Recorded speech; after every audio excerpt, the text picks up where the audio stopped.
If you disabuse yourself of hate, then you would know that African sexuality has always been diverse. What the Global Village has done through the internet is simply to unveil this for us. You don't want to miss the interesting conversations on demystifying the African Sexuality podcast.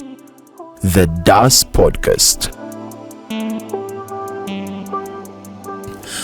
Welcome to episode 4 of our podcast, The Das Podcast, where we delve into the diverse and fascinating world of African sexuality. And in today's session, we have two special guests again, Guy and Sanie, who will be shedding light on femininity, masculinity, and the intriguing concept of the Gaydar matrix. Now, let's explore the multifaceted aspects of gender expression and its connection to sexual orientation, while also addressing societal perceptions and the role of culture and media in shaping these perceptions. We will also discuss ways to create a more inclusive and accepting environment for all gender expressions within Africa.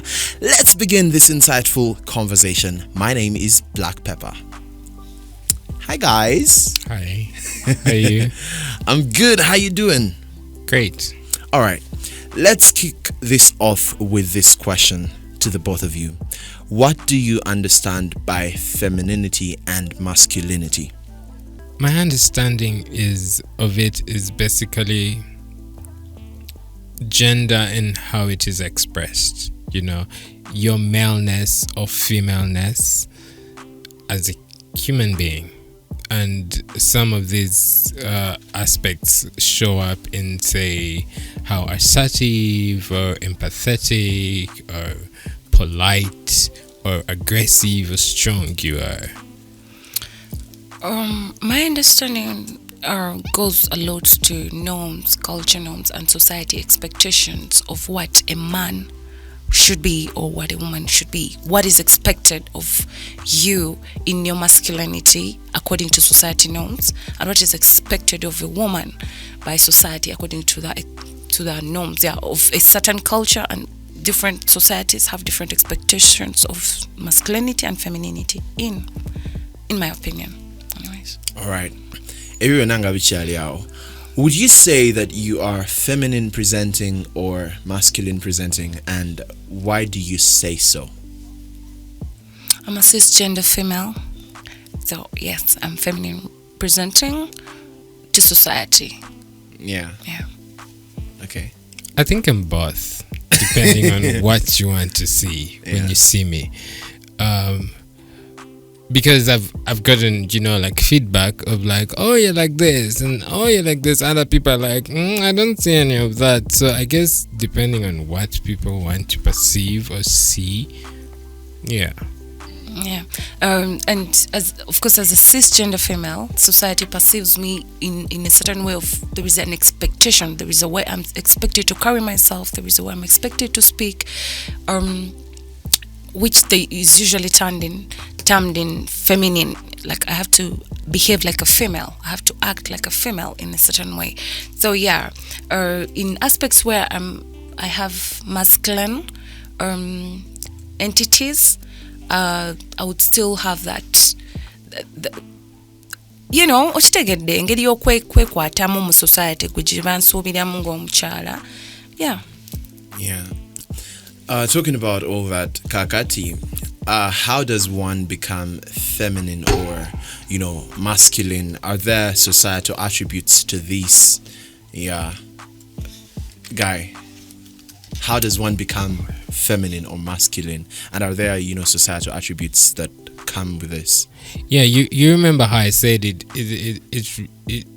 really waters down to your maleness and femaleness.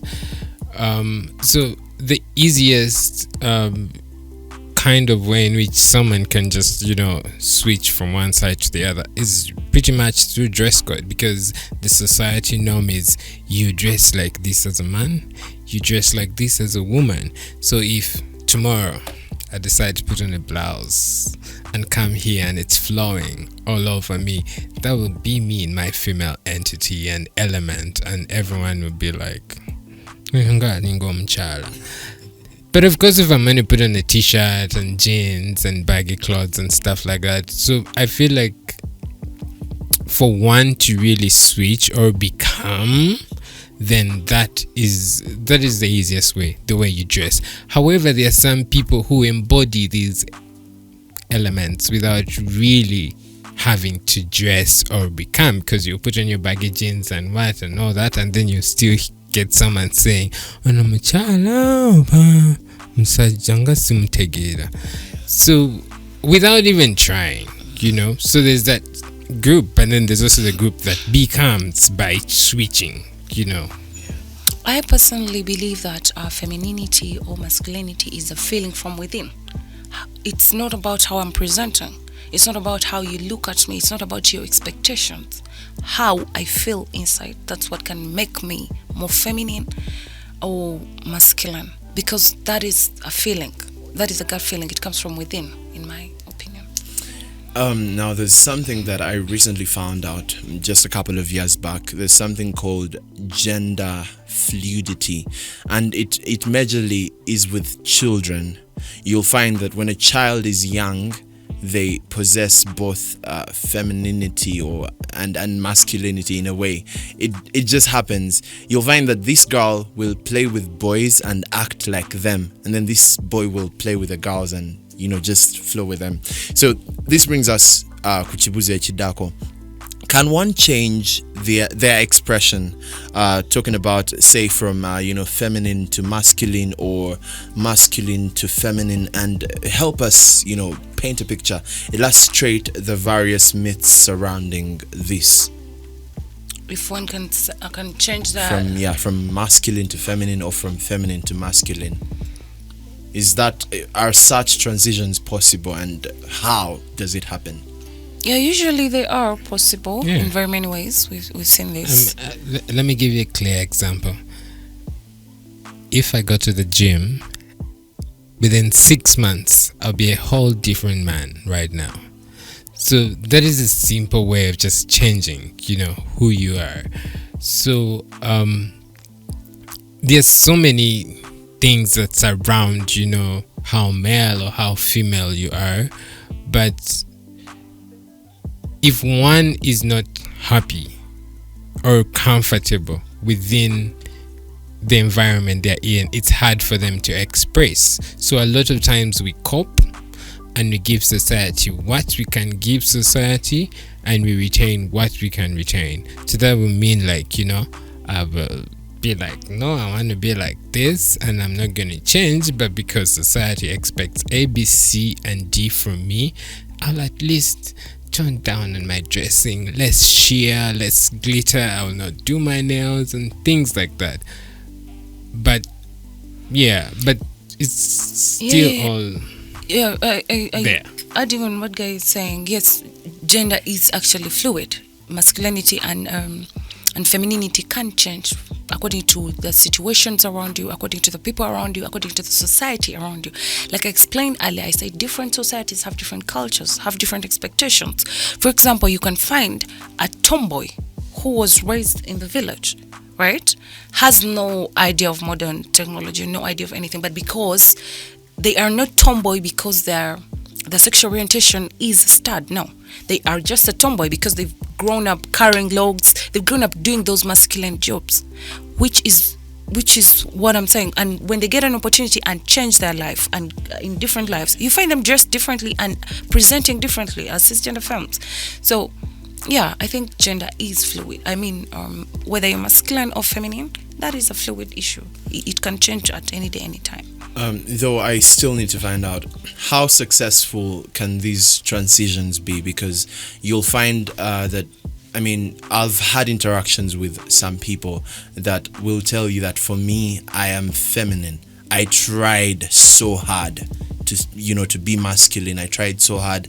I changed the dressing. I tried to probably deepen my voice, but it fails. So what is the success rate of this transition? And do you think somebody can cope up with it all and change and they totally become the opposite, become masculine or feminine? Yes. Even scientifically, there are procedures. If somebody is comfortable with actually changing and transitioning, I think, yeah, it is doable.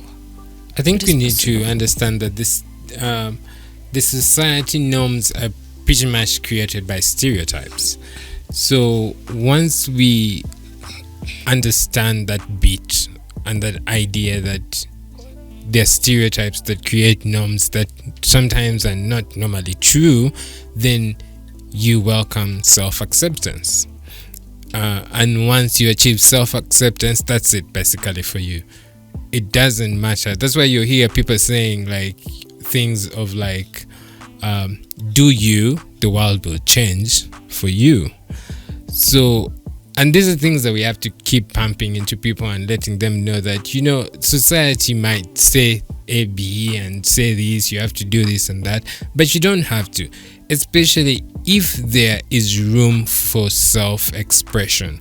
But there are some societies where there's also no room for self-expression, where you have to really think now about your safety. Do you want to survive this, or do you want to escape this, or do you want to live within this situation and then act accordingly? Nga bwabadde ayogera actually bw'oba obaddeko mu societies eziri really primitive, osobola okusanga omukyala ng'alina omwana we presenting nga too feminine and they are male by birth, and ali comfortable nacho because they've not yet put that toxicity in their head of telling them by the way bwabeera bwati ayinza okubeera bwati. No, ninga omukyala akugamba oyo mulenzi wange alinga muwala nze mweyitira ne najingo, like ngali comfortable nacho until other people come in and tell her, hey, oh you know, yes, what. Before that, usually, I believe what you said. As kids, we are born gender fluid. Yeah. We do not care who is masculine, who's toxic. We are always mixed up. As a child, you can play with girls, and you can also play with boys, and you can fit in two different worlds until people start telling you, until they make you lose your innocence. So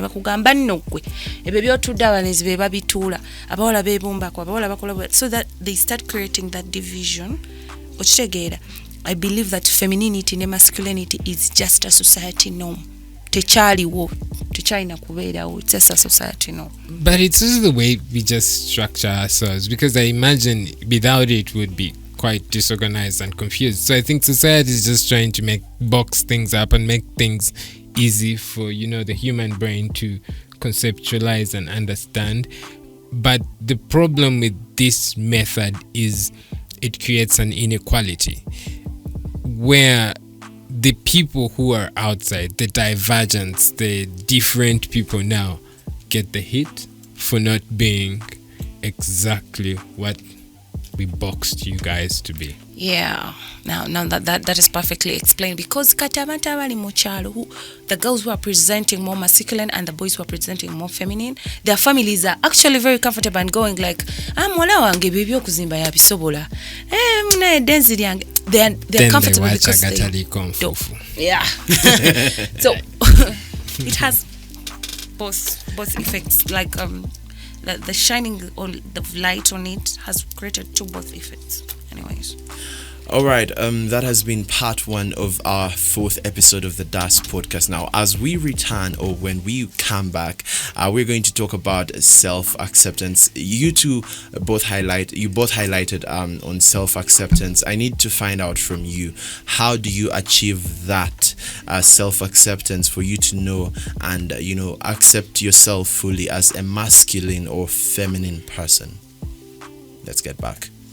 You don't want to miss the interesting conversations on Demystifying the African Sexuality podcast. The DAS podcast.